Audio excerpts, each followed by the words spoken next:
Assalamualaikum warahmatullahi wabarakatuh dan salam sejahtera bagi kita semuanya.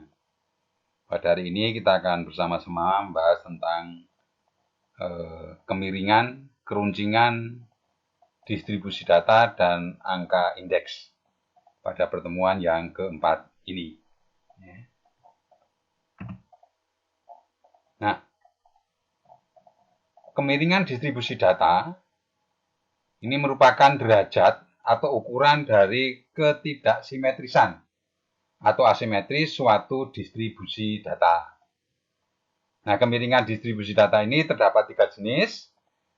Ya, yang pertama adalah simetris, ya, di mana simetris ini menunjukkan letak nilai rata-rata hitung, median dan modus ini berhimpit, ya, yang berkisar di satu titik. Kemudian yang kedua, ini adalah miring ke kanan. Ya, ini mempunyai nilai modus, ya, yang paling kecil dan rata-rata hitung paling besar. Kemudian yang ketiga ini adalah miring ke kiri, ya, di mana mempunyai nilai modus paling besar dan rata-rata hitung paling kecil.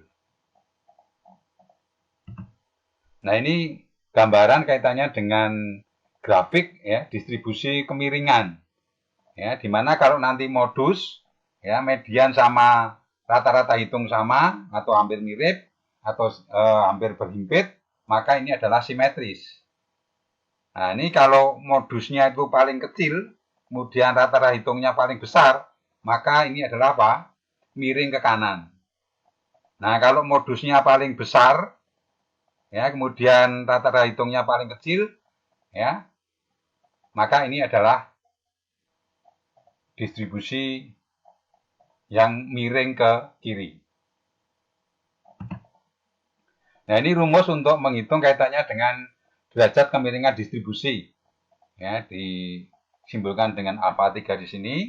Ya, untuk rumus Pearson di sini, ya, itu bisa menggunakan modus, bisa menggunakan median, ya. Rumusnya sederhana, kalau menggunakan modus harus 1/S, S adalah simpangan baku, ya. Kemudian dikalikan dengan hasil pengurangan dari rata-rata hitung dengan modus. Ya, atau ya, dengan menggunakan median ya, adalah apa? 3 dibagi S dikalikan dengan hasil pengurangan dari rata hitung dengan mediannya. Kemudian kalau menggunakan rumus momen, ya, momen di sini, ya, untuk tanda apa ini data tidak berkelompok, ya, ini adalah sepertiga S pangkat 3, ya, ini. Nah, kemudian dikalikan dengan jumlah dari, ya, XI dikurangi X bar dipangkatkan 3. Ya, mudah sekali, ya.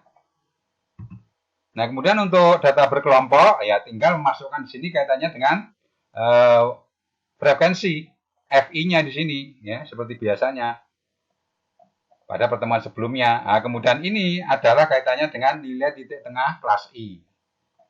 Nah, perbedaannya di situ, ya.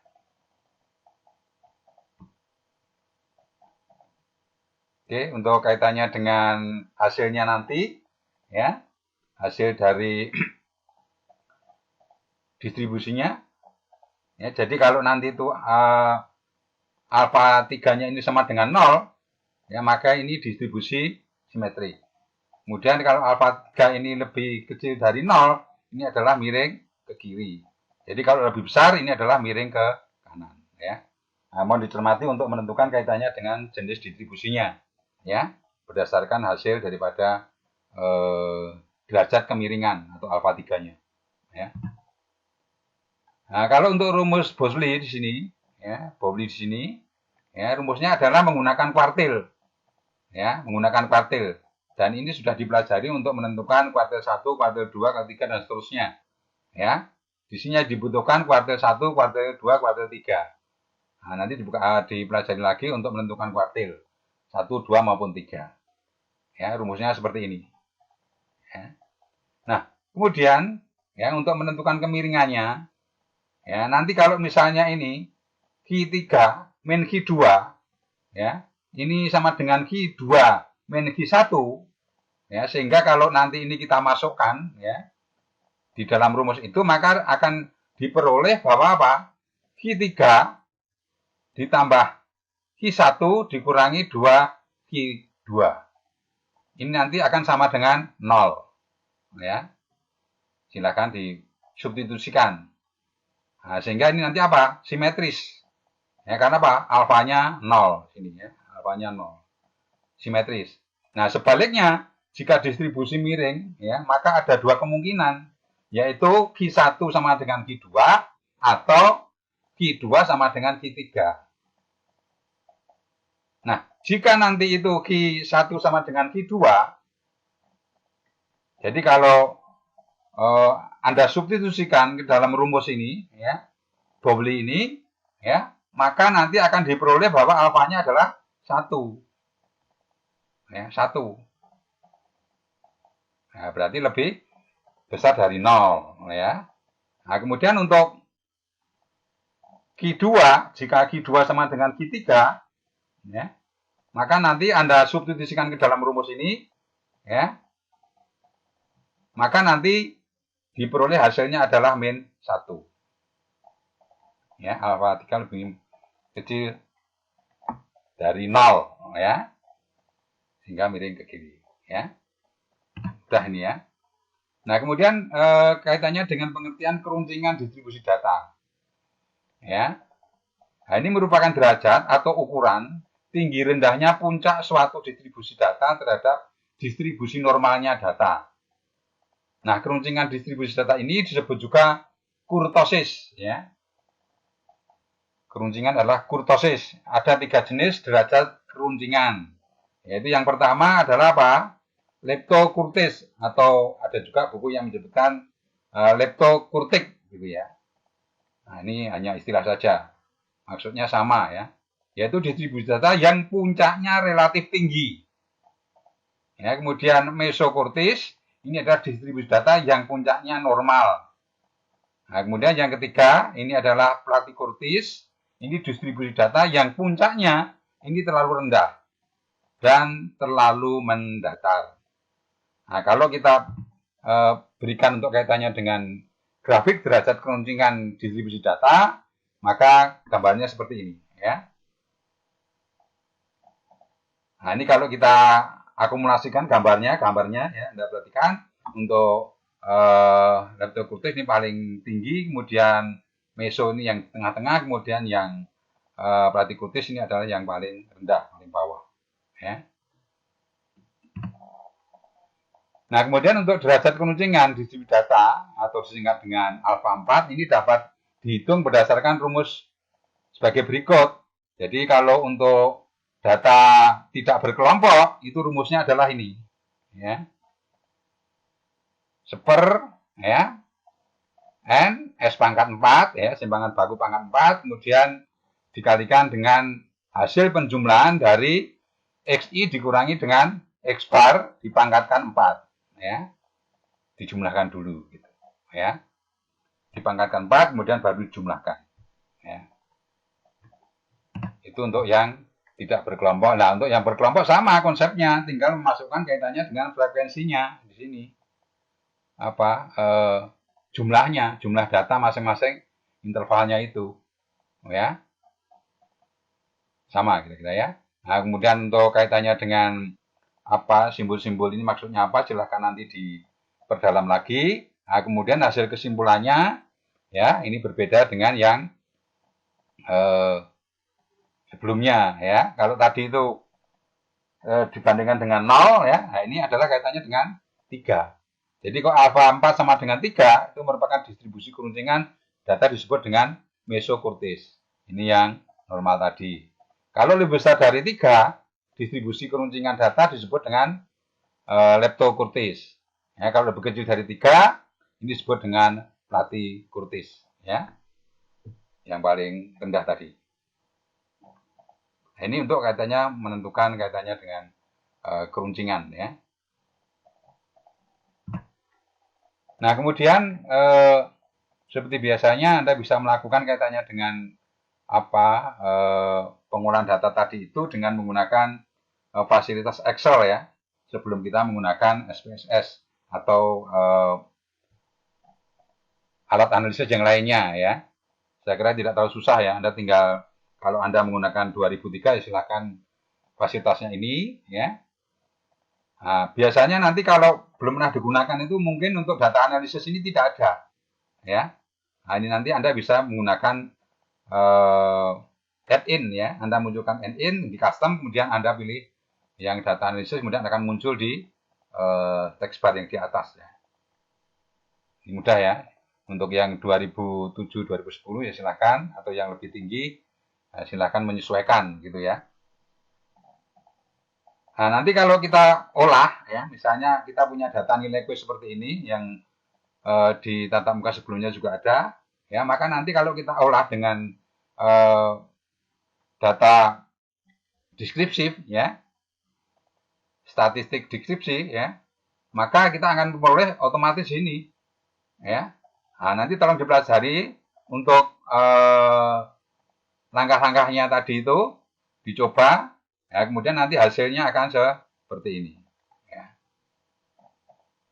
Kalau tidak seperti ini ya mungkin Anda rasanya salah, atau mungkin data yang Anda masukkan nilai kuisnya itu salah ya. Jadi otomatis akan muncul di sini ya, min, kemudian standard error ini, median, mode ya, kemudian sampai kepada minimal, maksimal, kemudian penjumlahan keseluruhan, kemudian jumlah datanya ya, jumlah datanya otomatis akan muncul di situ ya. Nah, nanti tolong dari hasil itu tadi ya, setelah Anda memperoleh kaitannya dengan statistik deskriptif, saya mohon nanti Anda untuk ini apa, di bagian tugas nanti itu Anda membuat rumus Excel-nya ya. Anda cari sendiri ya. Jadi sekarang banyak belajar mandiri ya. Jadi kalau yang statis ya, yang pasif ya itu akan merugikan dirinya sendiri. Karena sekarang untuk informasi kaitannya dengan apapun ya, kaitannya perkuliahan itu semuanya ada di internet ya. Jadi Anda bisa cari kaitannya dengan rumus Excel-nya seperti apa. Maka nanti hasilnya harus sama persis ya dengan yang dilakukan dengan data analisis ya, menggunakan statistik deskriptif ya. Ini jadi yang Anda kerjakan ini ya. Nah, ini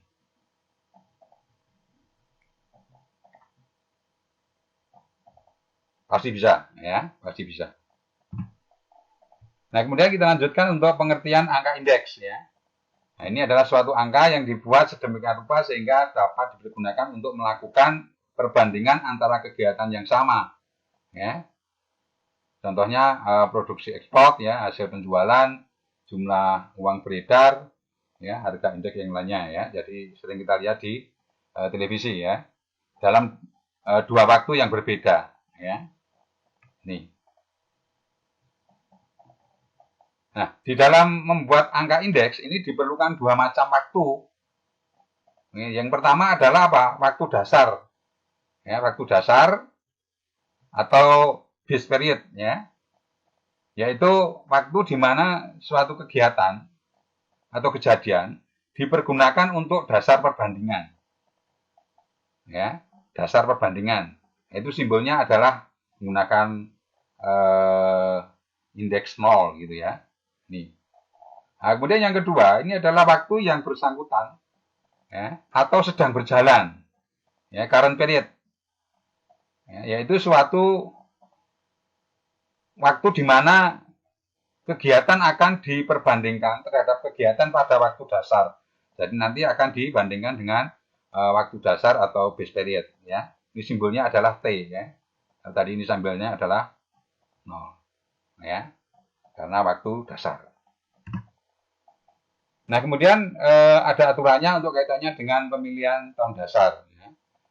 Beberapa syarat yang perlu diperhatikan dalam menentukan atau memilih waktu dasar adalah ya, waktu sebaiknya ya, ini sebaiknya menunjukkan keadaan perekonomian yang stabil, di mana harga tidak berubah dengan cepat sekali.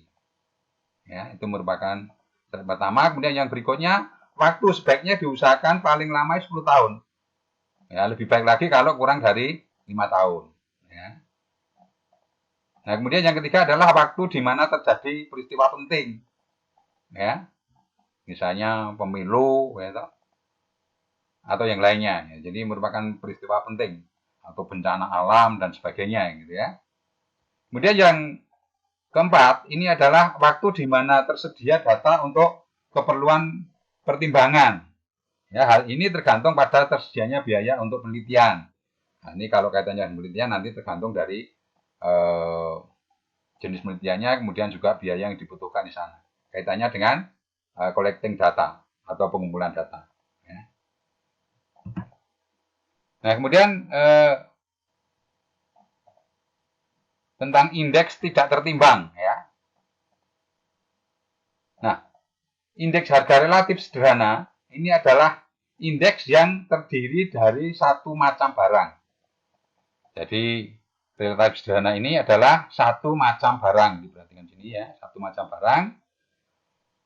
Baik untuk indeks produksi maupun indeks harga, misalnya indeks produksi ikan, indeks harga beras, dan lain-lain. Jadi intinya hanya satu macam barang. Kemudian kalau indeks agregatif, ya, ini yang kedua, ini adalah indeks yang terdiri dari beberapa barang atau kelompok barang. Ya, misalnya indeks harga 9 bahan pokok, ya. Beras, minyak, dan seterusnya gitu ya. Kita sudah tahu semua ini. Jadi intinya apa? Ya, lebih dari satu barang. Ya. Tidak hanya satu macam barang seperti yang relatif sederhana. Ini sistematika untuk kaitannya dengan angka indeks ya. Ini konsepnya sama, nanti cuma perbedaannya adalah apa? Kaitannya dengan ada harga tertimbang ya di angka indeks tertimbang. Ini ya. Nah, nanti kita akan lihat lebih lanjut. Nah, ini untuk menentukan kaitannya dengan indeks sederhana relatif harga.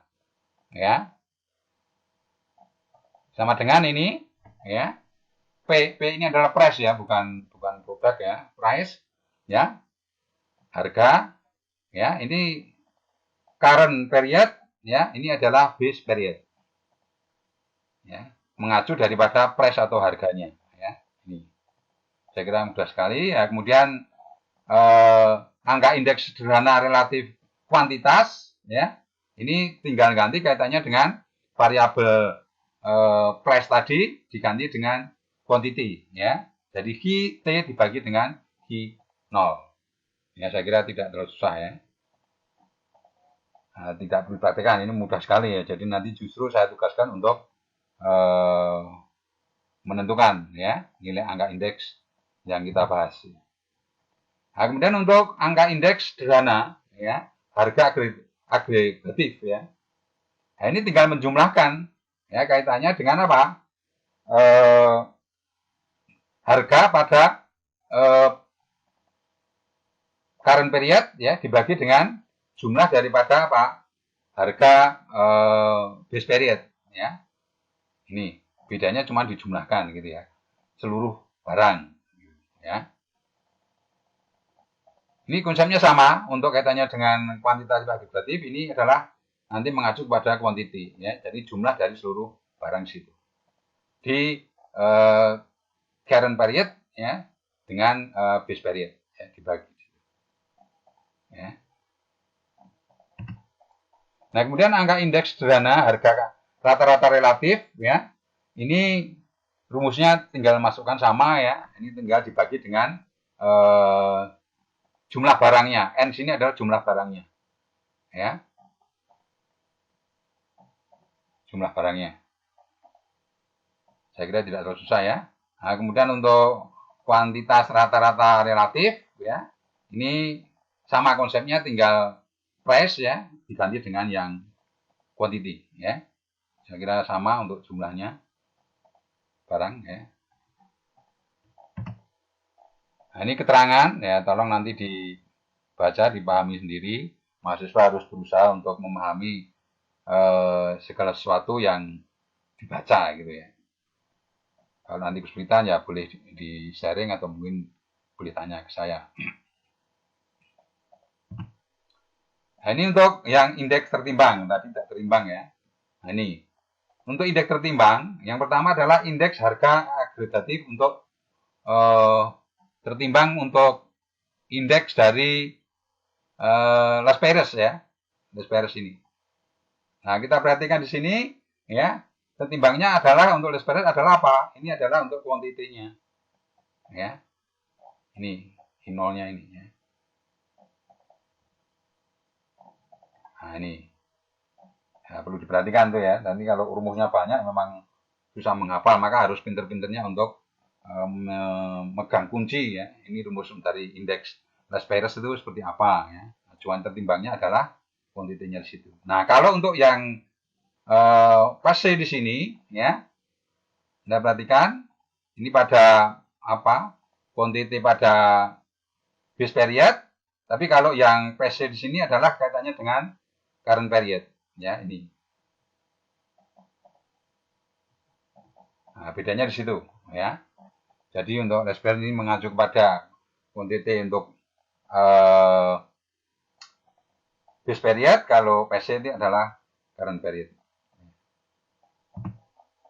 Ini untuk indeks produksi agregatif tertimbang ya, konsepnya sama ya.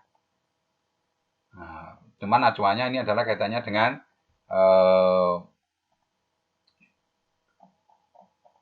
price untuk apa ini base period ya, ini ya. Nah, kemudian kalau yang base sama yaitu untuk yang current period ya.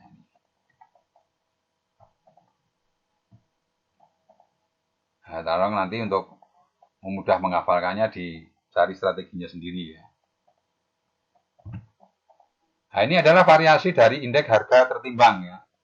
Ya, indeks Fisher ini tinggal kalau tadi sudah ketemu kaitannya dengan Las Perez, kemudian ketemu yang PC ya tinggal dikalikan aja, kemudian tinggal di square ya, di akar ya. Kemudian untuk indeks Dropis ini lebih mudah, yaitu hanya setengah dari penjumlahan ya. Untuk Las Perez ditambahkan dengan PC tadi ya, khususnya untuk harga karena ini harga tertimbang ya. Kemudian untuk variasi dari indeks produksi tertimbang ya tinggal ganti aja di sini untuk produksi ya, kemudian rumusnya sama ya. Saya kira tidak terlalu susah ya.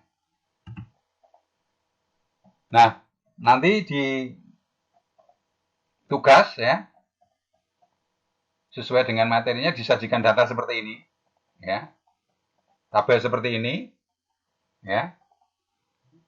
Maka nanti Anda ditugaskan untuk ini ya, tentukan angka indeks untuk base period untuk tahun 1994 dan current period 1995 untuk semua jenis barang ya. Dari 1 sampai 10 ini Anda kerjakan ya. Nah, nanti tugasnya dalam bentuk file Excel ya, karena nanti kerjakan dengan Excel semua. Nah, nanti di apa penugasan ya, nanti ada petunjuk lebih lanjut ya.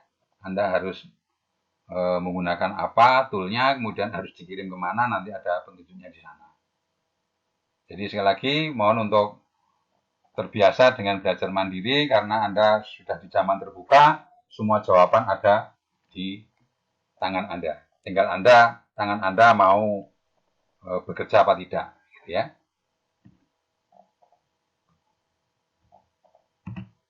Baik, saya kira cukup sekian untuk kaitannya dengan pertemuan yang keempat ini. Seperti biasanya nanti ada soal latihan ya, sebanyak 10 multiple choice, kemudian ada tugas yang sebagian sudah saya sampaikan tadi. Nah, kemudian untuk hal-hal yang mungkin belum dipahami mohon untuk didalami sendiri, dibaca sendiri. Kalau Anda bisa berarti ya bagus.